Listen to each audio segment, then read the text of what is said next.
প্রিয়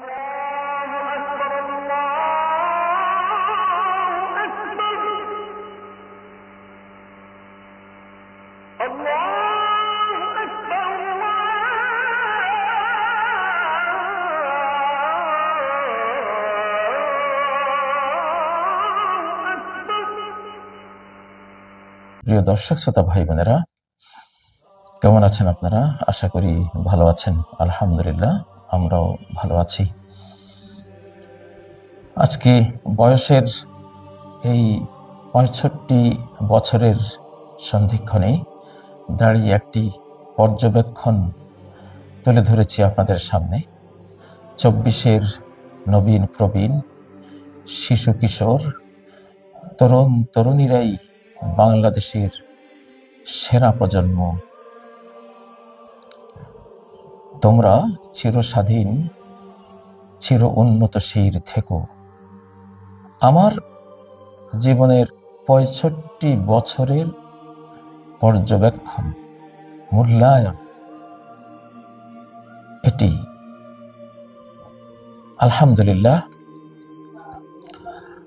কিছু কথা কম্পারিটিভ আমরা বলি, তুলনামূলক আমরা বলি।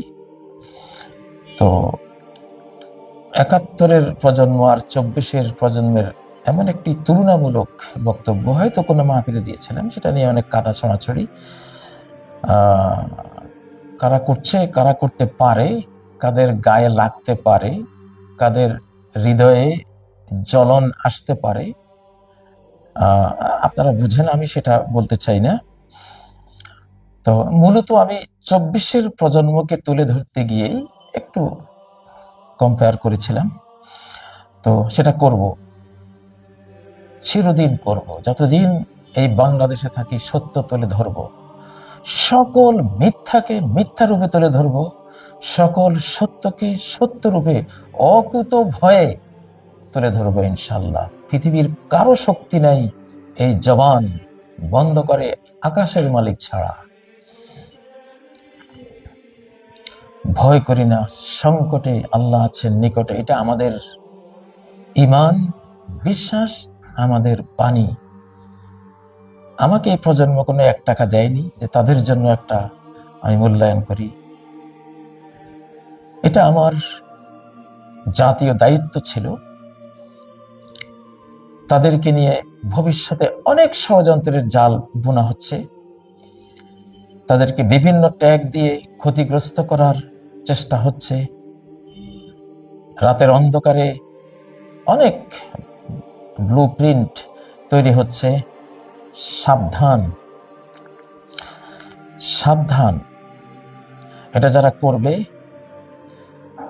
তারা ইতিহাসের নিকৃষ্টতম তিরস্কার, পানিশমেন্ট, পেইনফুল টর্মেন্ট তাদেরকে আল্লাহর পক্ষ থেকে গ্রাস করবে।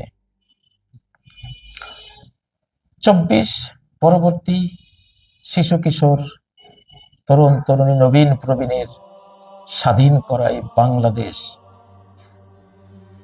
ঠিক জন্ম দিনে বাংলাদেশ যেমনটি ছিল, কদরের রাতে, রমাদানের ২৭তম রাতে, ৪৭-এর ১৪ই আগস্টে এই মুসলিম মানচিত্র জন্ম লাভ করে আল্লাহর জন্য উৎসর্গিত হয়ে এই রব্বুল আলামিনকে সেজদা করার মানচিত্র, এটি তার জন্যই নেওয়া হয়েছে। নির্বিঘ্নে তাকে আমরা ডাকবো, তার কাছে প্রার্থনা করব, মনের কথা বলবো, কাঁদবো, তাকে সেজদা দেব, সবকিছু আমরা তাকে নিয়ে করব বলেই মুসলিম মানচিত্র, 2 নেশন থিওরি, একটি আল্লাহর নেশন, একটি ভিন্ন নেশন, এই থিওরিতে এই মানচিত্র জন্ম লাভ করেছে। এটি আল্লাহর জন্য উৎসর্গকৃত হয়েছে। আল্লাহর জন্য উৎসর্গ করা কোনো কিছু যদি কেউ হাত দেয়, তার অস্তিত্ব আল্লাহ রাখেন না।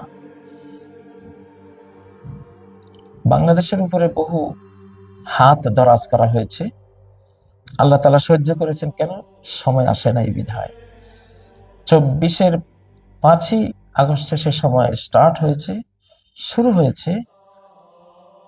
ডাইরেক্ট এই বাংলাদেশ আল্লাহর হাতে, গোটা পৃথিবী আল্লাহর হাতে, কিন্তু বিশেষ করে বাংলাদেশ ডাইরেক্ট আল্লাহর হাতে।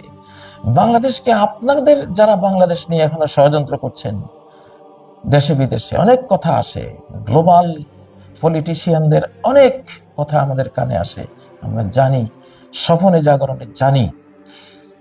মনে রাখবেন, আপনাদের জন্য বলছি, আপনাদের ভালোর জন্য বলছি, এটি হযরত সালেহ আলাইহিস সালামের উষ্ট্রি এই বাংলাদেশ। সালেহ আলাইহিস সালাম উষ্ট্রি যেমন আল্লাহর জন্য ছিল, আল্লাহর পক্ষ থেকে ছিল, উৎসর্গিত ছিল তার জন্য, এই বাংলাদেশও সেই আল্লাহর জন্য উৎসর্গিত। সালেহ আলাইহিস সালামের উষ্ট্রি যারা জবাই করেছে, ফাদামদামা আলাইহিম রাব্বুহুম বিযামবিহিম ফাসাওয়াহা, তাদেরকে তাদের পাপের কারণে ধ্বংস করে মাটির সাথে মিশিয়ে দিয়েছেন আল্লাহ তাআলা। তো আপনাদেরকে আমরা সাবধান করব, এই মানচিত্র শুধু আল্লাহর কারণে, মুহাম্মদুর রাসূলুল্লাহর কারণে আমরা নিয়েছি।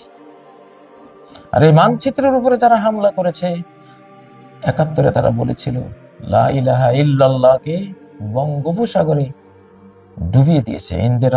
ইন্দিরা গান্ধীর বক্তব্য। ৭১ নিয়ে বহু কথা আছে বলার, আপনারা বলবেন, যার যার ঝুলিতে আছে। আমার অনেক স্মৃতি আছে, আমি তখন 7 বছরের শিশু।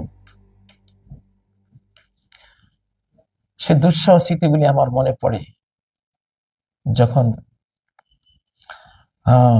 দেখেছি 12 বছরের শিশুকে জয় বাংলা না বলার কারণে তাকে পেটানো হয়েছে। আমার বাড়ি থেকে 50 গজ ডিস্টেন্সের তাদের বাড়ি। জয় বাংলা না বলার কারণে একটা একটা করে দাঁত রাইফেলের বাট দিয়ে খুঁচিয়ে খুঁচিয়ে ফেলে দেওয়া হয়েছে। জয় বাংলা না বলার কারণে গাছে লটকিয়ে সারা শরীর ব্লেড দিয়ে এভাবে গরু ছাগল ভেড়ার মতো চামড়া ছিলে নেওয়া হয়েছে। জয় বাংলা না বলার কারণে আমরা তখন শিশু, আমাদের মা বাবা চাচা যাদের কাছে এই গল্পগুলি বসে বসে শুনতাম। ব্লেড দিয়ে এইভাবে কেটে কেটে লবণ মরিচ ছিটা দেওয়া হয়েছে। কেন জয় বাংলা বলবি না? বলেনি। তারপর বস্তায় বেঁধে খালে নিক্ষেপ করা হয়েছে। শহীদ শহীদ সেই শিশুর কথা আজও মনে পড়ে। এমন কত হাজারো কাহিনী এই বুকে ধারণ করে আছি। কম্পেয়ার করছি।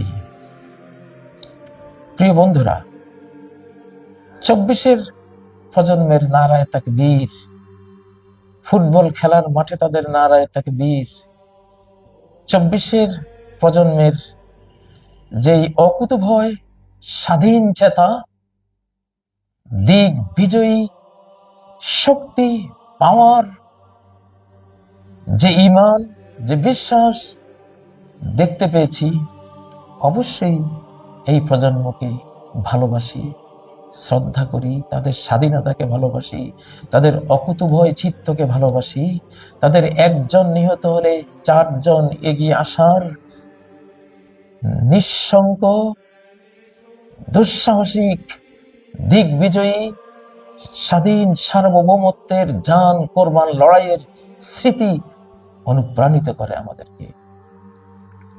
আলহামদুলিল্লাহ,